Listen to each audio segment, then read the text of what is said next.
umaga mga bata! Ako si Teacher Tin, your online tutor.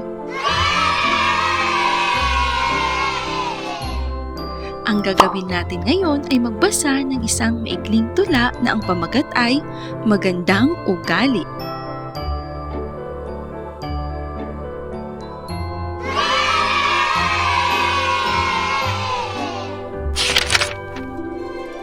Magandang ugali.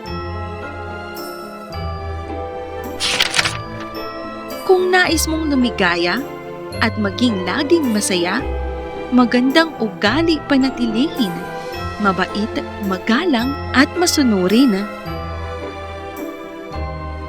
Ang magandang ugali ay parang susi na dapat gamitin sa bawat sandali sapagkat ito ay siyang magbubukas ng pagmamahal na tapat at wagas.